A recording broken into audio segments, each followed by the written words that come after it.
So,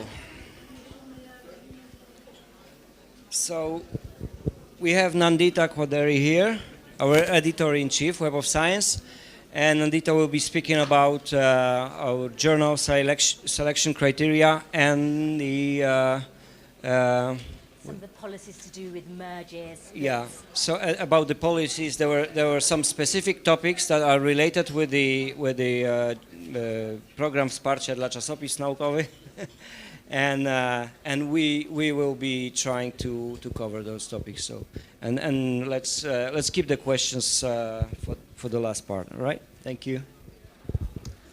Okay. Hello, everyone. It's great to see so many people here today. Thanks for coming.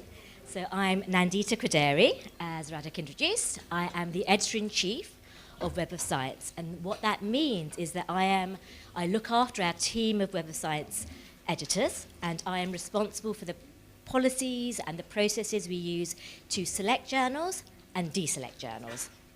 So unlike Jeff, I'm new. I started in the company last year, and even though I'm new to the company, I've been using Web of Science for many years as an academic, as a researcher, but also as a publisher.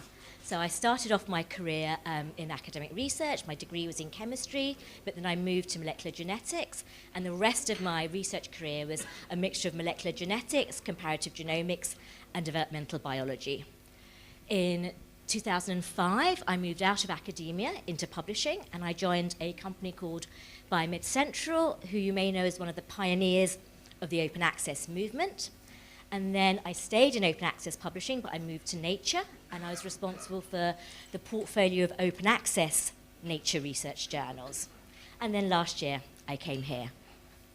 So today, I hope at the end of this talk, you'll have a much better understanding of what is it that we do that makes us unique, what collections are in the core collection, and what the relationship is between the various journal collections we have in the core collection.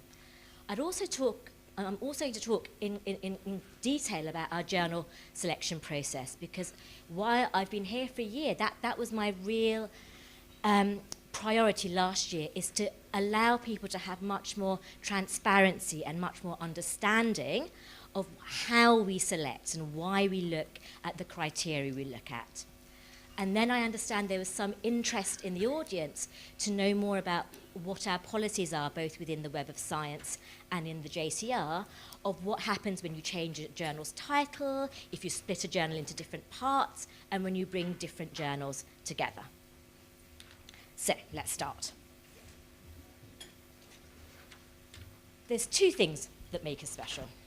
The first is that we were the first. So when Eugene Garfield launched SCI, that was the first citation index anywhere. It was really revolutionary. And what we do is we remain true to our heritage, but we also adapt to change. So we're guided by the legacy of Dr. Garfield, but we also make sure that we respond to all the technological advances that have happened over the last 40, 50 years, and the changes in the publishing landscape. When this all started, there was no open access publishing. There were no mega journals. Predatory publishing wasn't something that people had to be concerned with because it didn't exist. So we have to stay true to our legacy, but also adapt to reflect the changes we see in the landscape around us. So by keeping our legacy and adapting, we are confident that we have the most process around, and that makes us the most database. And that's the important thing. Being biggest isn't necessarily best. You need to know that if you find something, you can trust it, and that's what we try and do. Make sure everything in the core collection is trusted, because we hand select it. And again, the basic principles of our selection process have remained the same over the decades. It's objectivity, selectivity, and collection dynamics. But how we do it has changed over time as more and more tools become available to us. So who makes our decisions? So we have a team of Web of Science editors.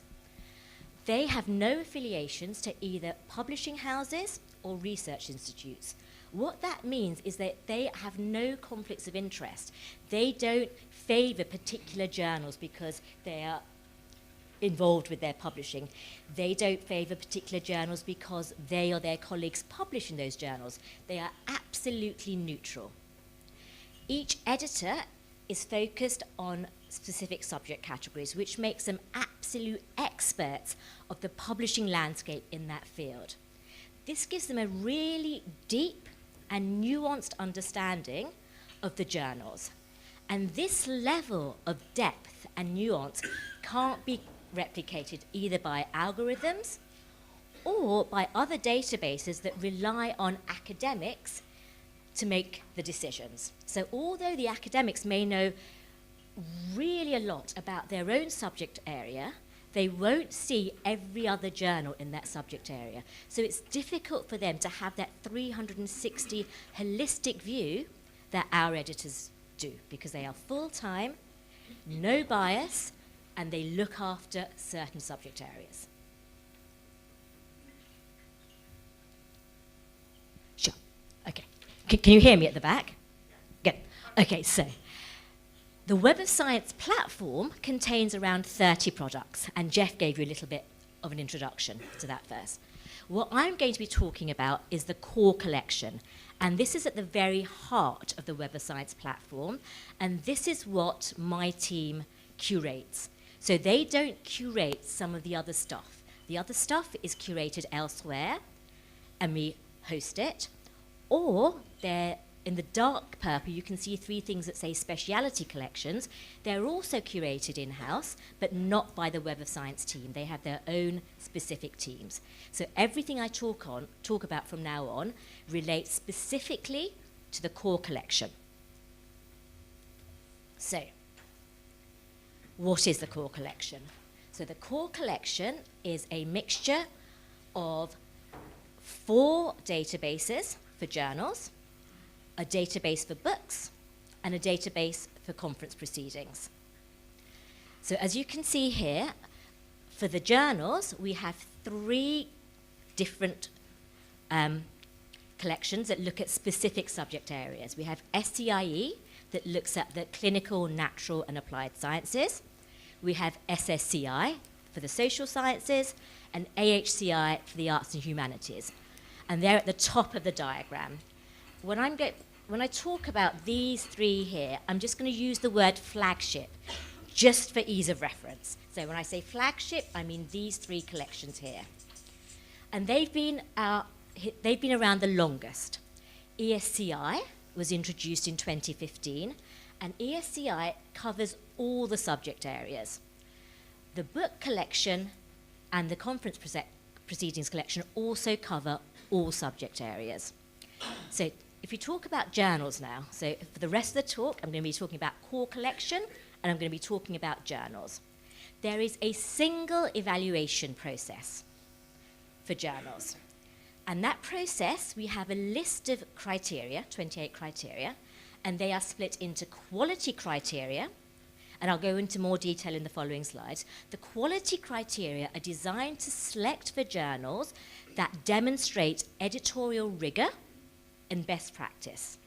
So if a journal passes the 24 criteria, they enter the Web of Science core collection. We then look at an additional 4 criteria that we're calling our impact criteria, and these are to select the most impactful, the most influential journals in their field. And a primary determinant of that influence that we use are citations, because we have citation indices. So if a journal passes the 24 criteria to do with quality, they enter Web of Science within ESCI, the Emerging Sources Citation Index. If they also pass the additional 4 criteria, they enter one of the flagship collections, depending on their subject area. So this slide just repeats it. It's such an important message. I wanted to give it twice, once with the graphic and once written down here. So again, we have a single evaluation process. That evaluation process consists of the journals being subject to 28 criteria. 24 of the criteria select for editorial rigor and best practice. So that means that these journals are doing things right. They're doing things in a way that you can trust what they publish. We then look at these 4 additional impact criteria so that we can find the most influential journals in their respective fields. So the primary difference between journals in ESCI and journals in the flagships is the citation activity. There is no difference in the quality of the journals. There's no difference in the trustworthiness of the journals. Okay? So, once a journal is within the Web of Science core collection, we don't forget about it. The collections are dynamic. So I'm going to go back to the diagram here because I think it shows it more clearly. So if you can see here, is this working? Here we are. We've got these arrows. So a journal is in ESCI, so we know it's passed the quality criteria, but at the time of evaluation, it didn't pass the impact criteria. But things change with time. When we reevaluate journals, and we evaluate the journals periodically, if we find that a journal in ESCI now meets the impact criteria, we will move it from ESCI to the flagships. In the same way, journals change. So journals that were in flagship because they passed all 28 criteria at the time of the first evaluation may decline in their influence, they may decline in their impact. And that, when we see that happening, they will move from flagship to ESCI.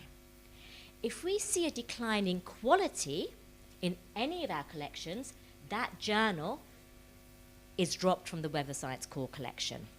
So if you drop in quality, even if you show high citation levels, it means that the journal is behaving in a way that we don't find any evidence for editorial rigor. So that journal will be lost from the core collection, even if there's high citation activity. Okay. And that's what's said here. So dynamic collections, journals can move from ESCI to the flagships, and journals can move from flagships to ESCI.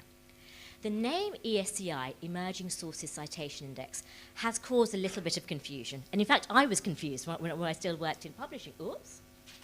Did I do that? So when I worked in publishing, I wasn't sure what ESCI stood for.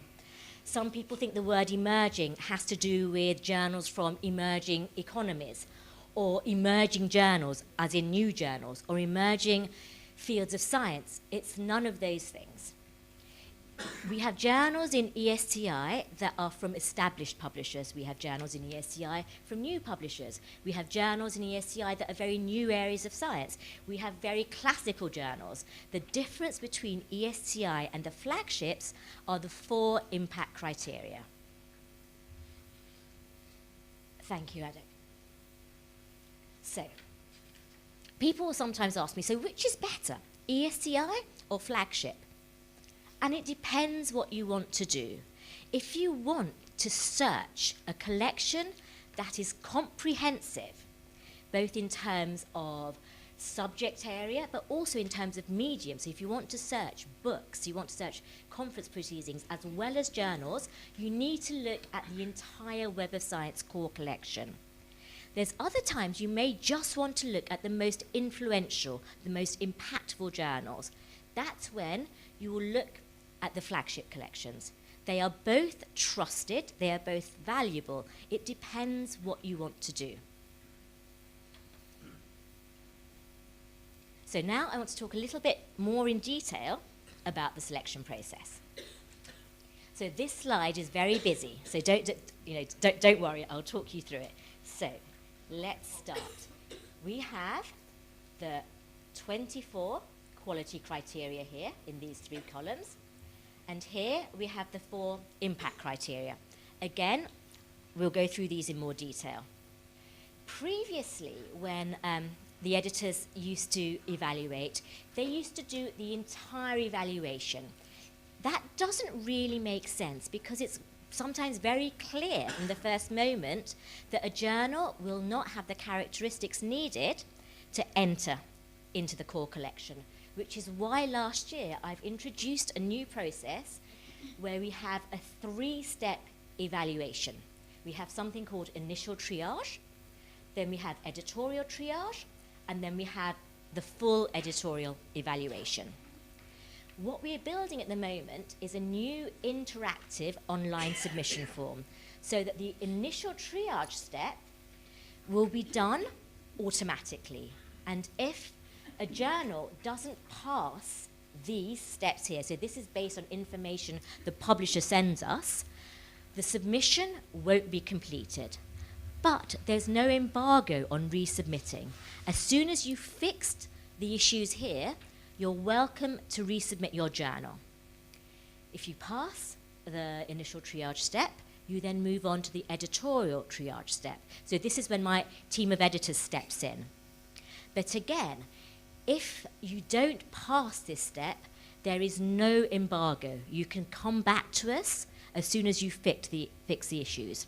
So if you pass initial triage, you pass editorial triage, you then get on to the full editorial evaluation.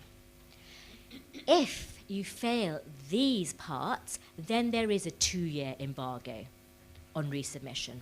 So what happens? So a journal, if it fails this part, it doesn't enter core collection. If it passes this part, it's guaranteed entry into core collection. Where it goes depends on whether or not it passes these 4 impact criteria. So if it passes up to here, so if it passes these 24 criteria, it enters into ESCI. We then look at these 4 criteria. If it doesn't pass those, that's okay, it's in Web of Science, but it's in ESCI. If it also passes those 4, then it goes into one of the flagship collections depending on its subject area, if it's the natural sciences, the social sciences, or the arts and humanities. So this is just to remind me to talk about something called the publisher portal that we're developing. So at the moment, it's quite a painful process, I realise, because I've done it myself, for publishers to know where their journals are in the process. So what the publisher portal will do will allow you as a publisher to log in, to submit a journal for evaluation, but also track that journal's progress. So you will no longer have to email us or customer services or the publisher relations team to find out where your journal is. You'll be able to see that from the publisher portal. You'll also receive alerts. You'll get proactive alerts when a journal has passed from one stage to another. And you'll also be able to see journals that are already in coverage where they are. So it's like a one-stop shop for you to understand what your profile as a publisher is within the Web of Science. Covered journals, journals in evaluation, and journals that were either rejected, were covered one time but are now dropped. But you'll be able to see all of that information. There'll also be a way for you to connect with the correct teams within the Web of Science group to ask your questions. At the moment, all the questions just go to one team, the publisher relations team. Depending on the type of question, we will know some questions should go directly to the Web of Science team editors. Others will go to the JCR team. So this will basically give you much more transparency and much more efficient means of communicating with us. So why have I put the evaluation process into these different steps?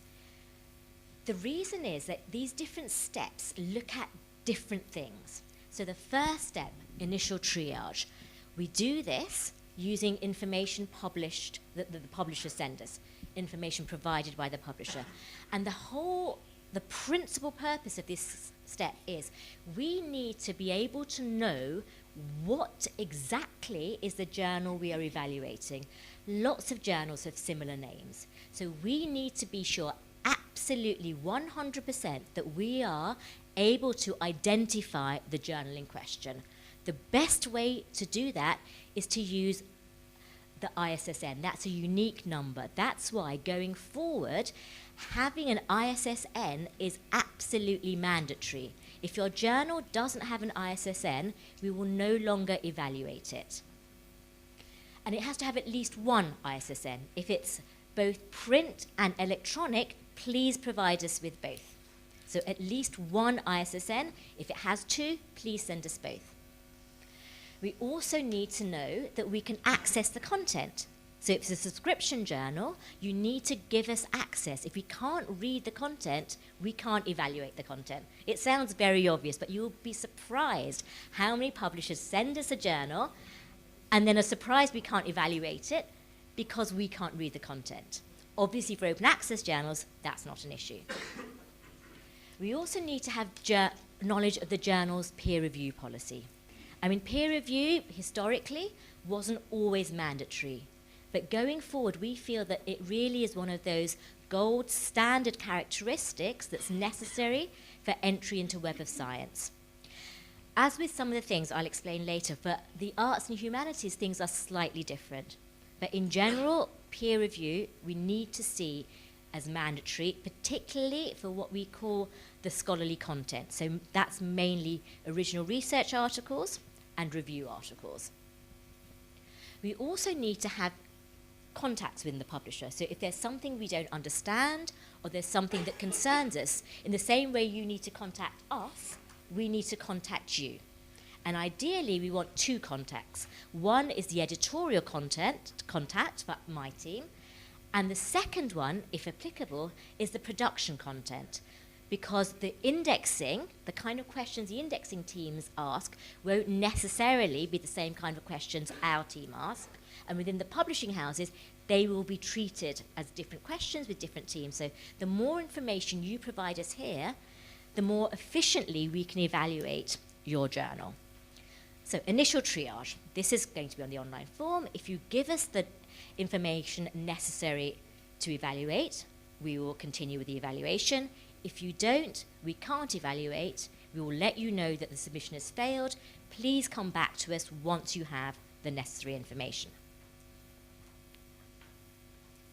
The next step, and this is where the editors come involved, is the editorial triage step. So again, this is a shorter step than the editorial evaluation. And what this step does is it allows the editors to review the journal to check whether it merits a full review.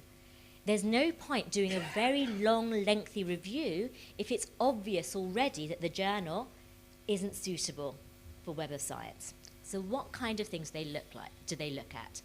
So first of all, the first thing they check is a substantial amount of content scholarly? Scholarly, again, original research articles and review articles. It's fine to have other things. It's fine to have commentaries and editorials and book reviews and obituaries. That's great. But if a journal is a trade journal or sort of like a general interest journal, that's not the kind of content that we will be continuing to add to Web of Science. We're looking for journals that are scholarly.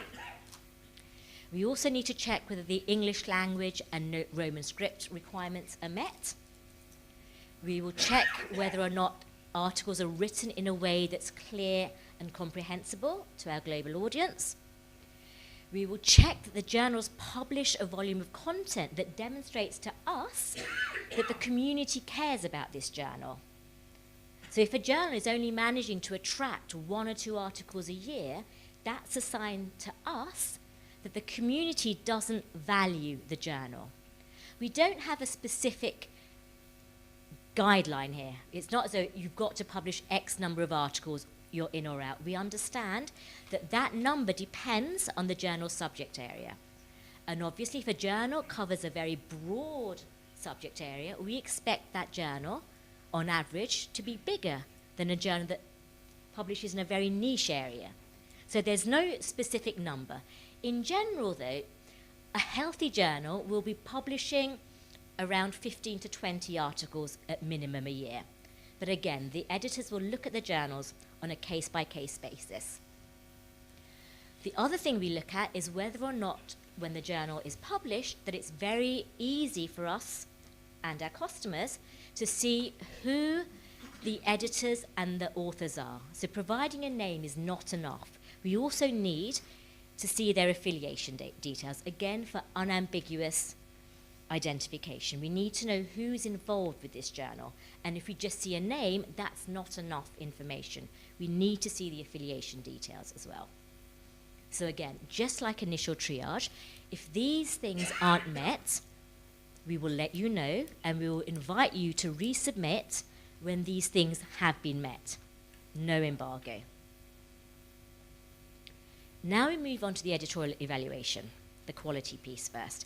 Again, this is a very lengthy process, which is why if a journal fails this step, we won't reevaluate it for at least 2 years. And I think here as well, there's been some confusion. It's not that we evaluate and the next evaluation will happen at the 2-year stage. It means that it won't happen for at least 2 years. It could be longer.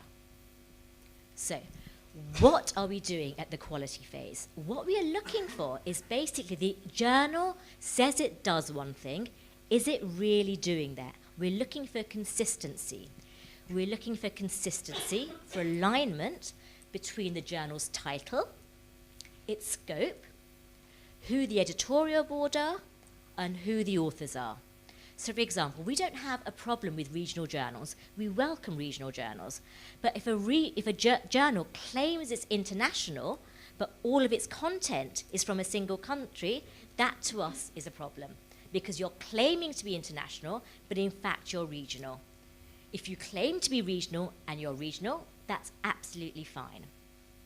So what are we looking at? What are the journal characteristics?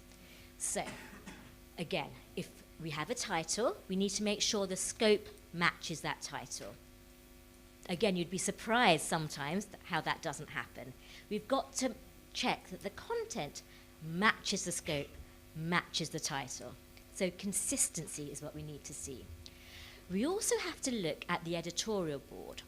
We have to make sure that the experts who are making the decisions are experts in the field of the journal. It doesn't matter if someone is an extremely well-renowned mathematician.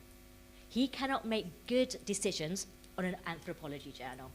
We have to make sure the people involved are truly qualified within the scholarly community that journal is representing. We also need to make sure that we feel there's enough people involved. So, for example, if a journal is publishing 200 articles a month, and we can only see 3 editors listed, that to us is problematic. How can 3 people rigorously review that much content? It's fine to have that much content, but we need to see evidence that there's enough manpower to really make high-level, rigorous decisions. And that has to do with the qualifications and the size of the editorial board. We've covered the next point already. Is the published content consistent with the journal's title and the scope? If it isn't, that to us is a sign that peer review isn't happening properly. If you are accepting content that doesn't match the scope and title of your journal, something's going wrong. Evidence of robust peer review. Again, we're looking, do the articles show evidence of peer review? Are there crazy claims in there? Is it unintelligible?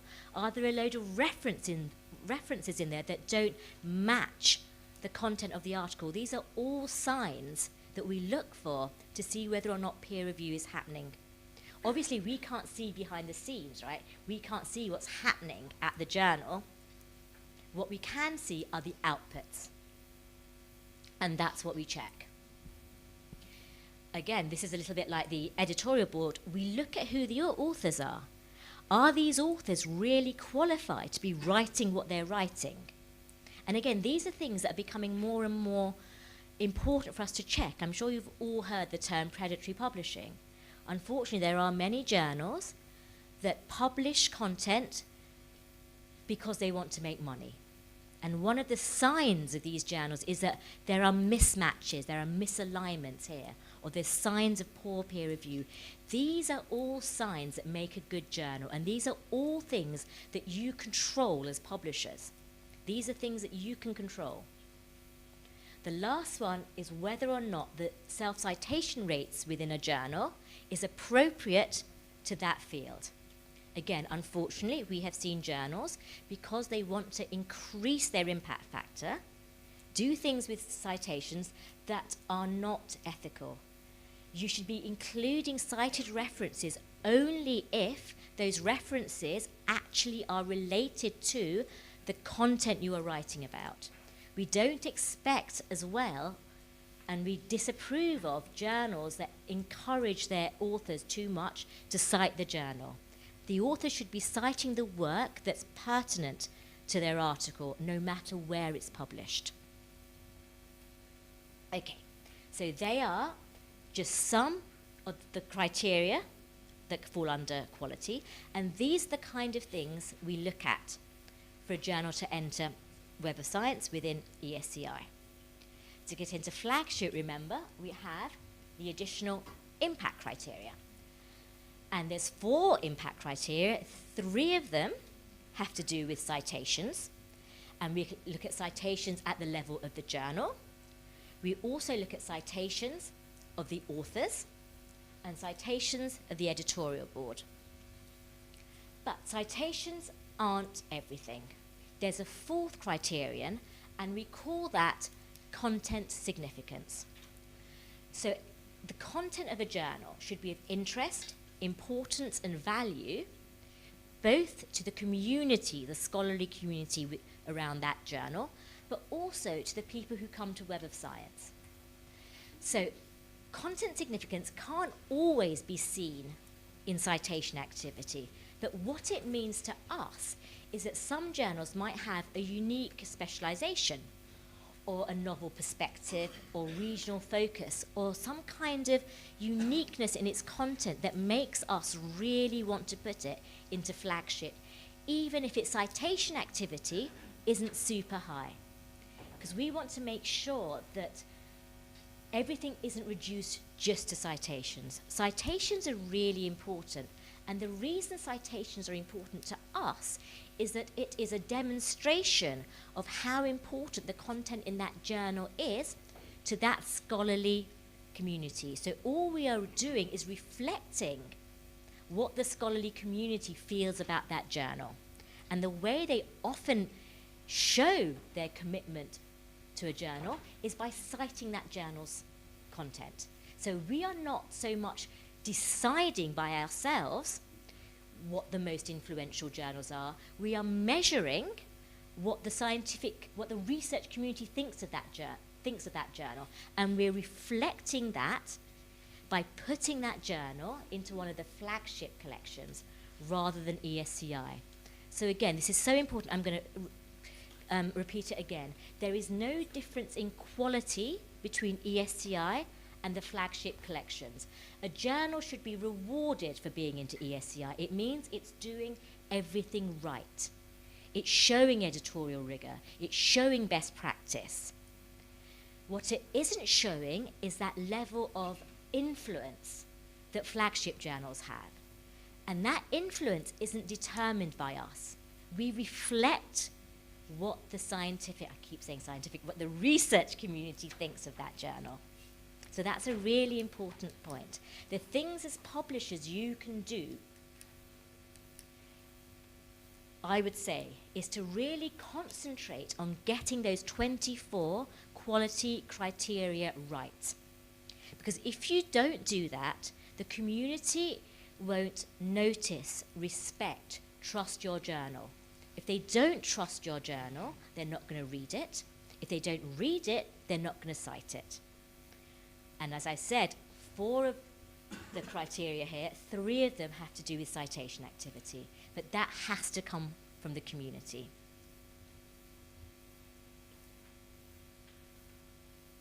So arts and humanities are a little bit different to the natural sciences, the clinical sciences, and the social sciences. And we appreciate that.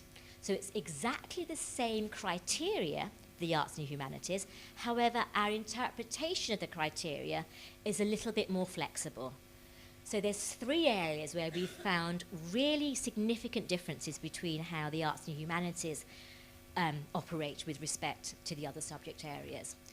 So, for example, the type of content that's considered to be scholarly is very different, especially in the arts. You know, a poem, you can't peer review a poem. I mean, that doesn't make sense. But we appreciate that, and we make allowances for that.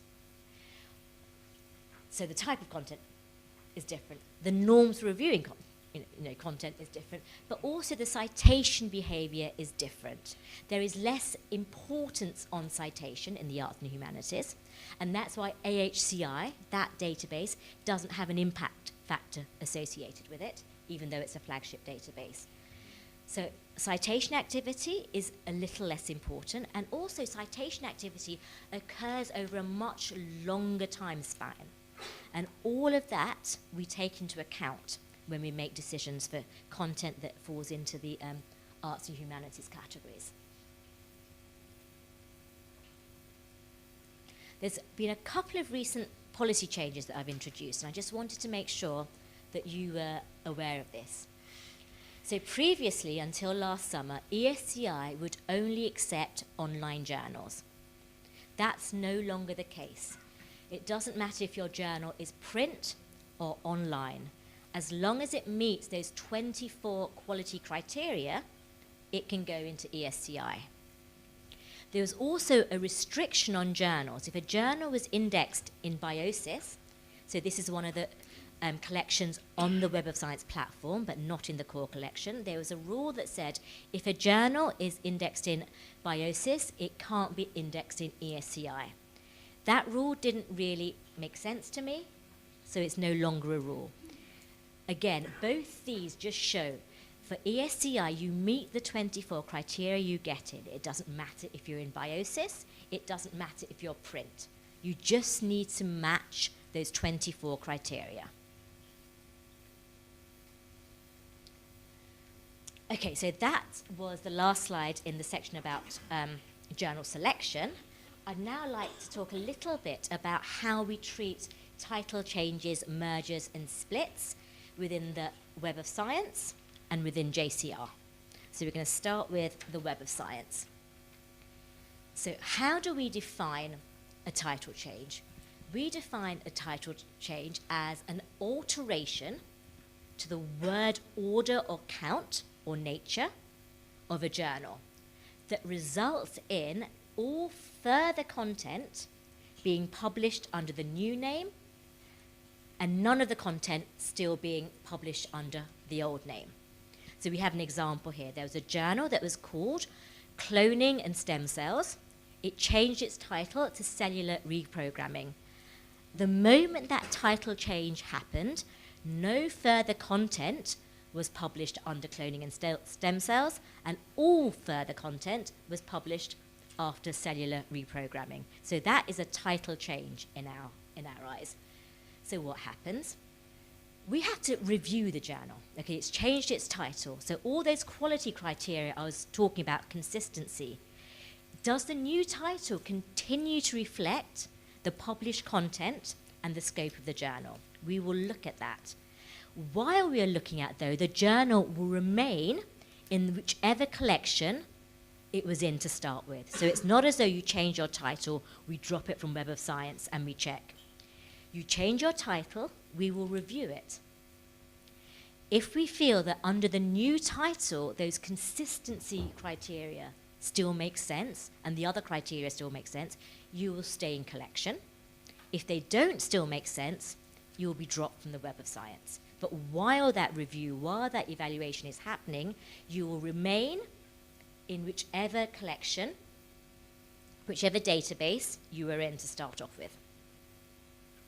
And you'll find that is the case with all these changes.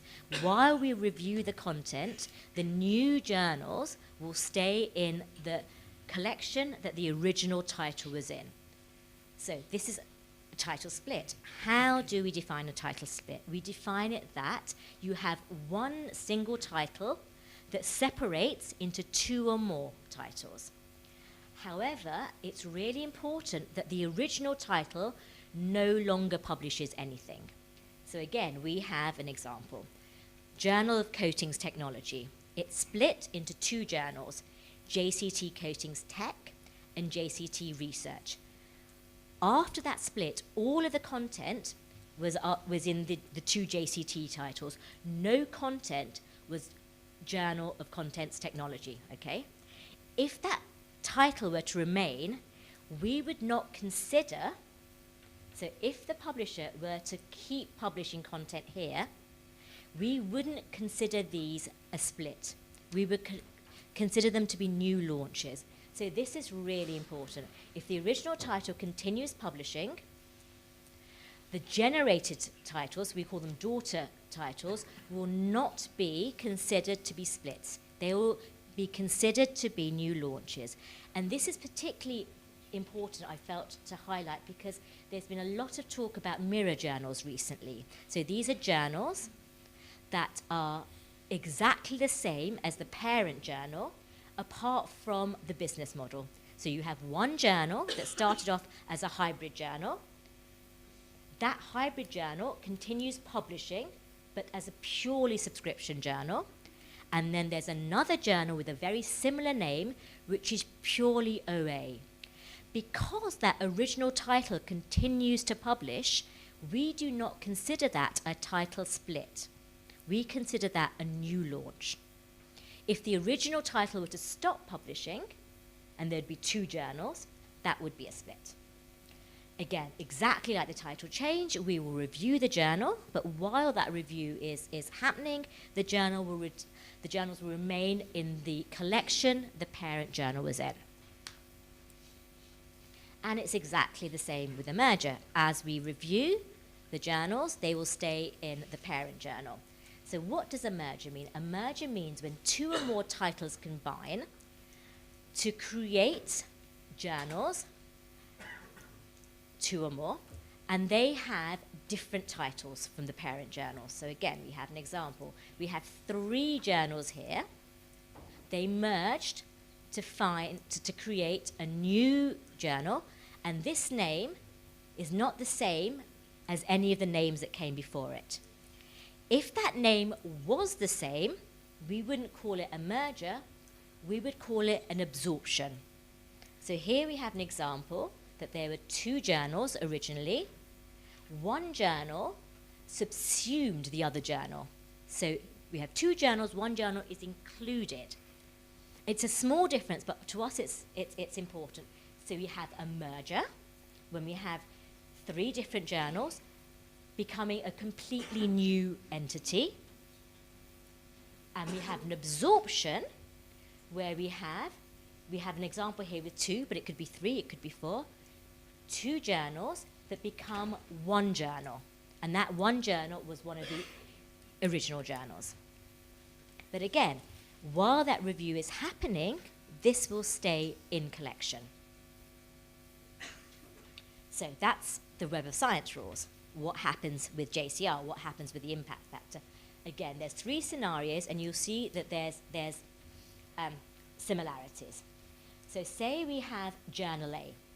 It stops publishing at the end of 2019, and it changes its title to Journal B. So what happens? So this is the JCR year 2020. So the JCR 2020 looks at citations in 2020 of content published in 2018 and 2019. So that means there's no change at all for the original journal, because it existed, it was publishing in 2018 and 2019. The year after that, Journal A, the original journal, will have its final impact factor. That impact factor will be higher than average. Why is that? So usually when we calculate an impact factor, so the 2021 impact factor is citations in 2021 of content published in 2020 and 2019. Journal A didn't publish anything in 2020. All of its content comes from 2019. We know on average articles that are 2 years old are cited more than articles that are a year old. Obvious, right? They've just been around for longer. There's more time to cite them. That's why this final impact factor for the journal will be higher than average, because there's no new content. all the content is relatively old. The converse happens for Journal B. So, in the impact factor of 2020, it doesn't have one because it didn't publish anything in 2018 or 2019. It can't have an impact factor. The first impact factor it will have tends to be lower because all of the content is new. There is no content that's 2 years old. All the content is at maximum 1 year old. And the impact factors going forward will be the normal impact factor that has a mixture of content that's 1 year old and 2 year old.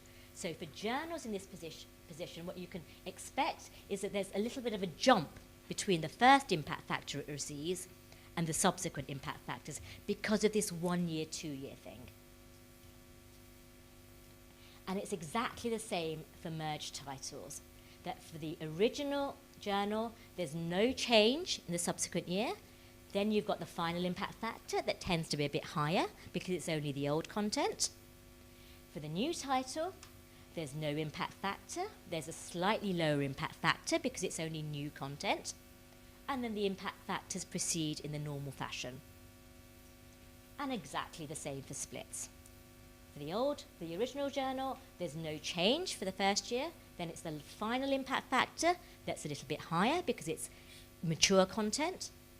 For the new journal, there's no impact factor. The initial impact factor that's a bit lower because it's all new content, and then it continues. And I think that was my final slide. So it just remains for me to say thank you.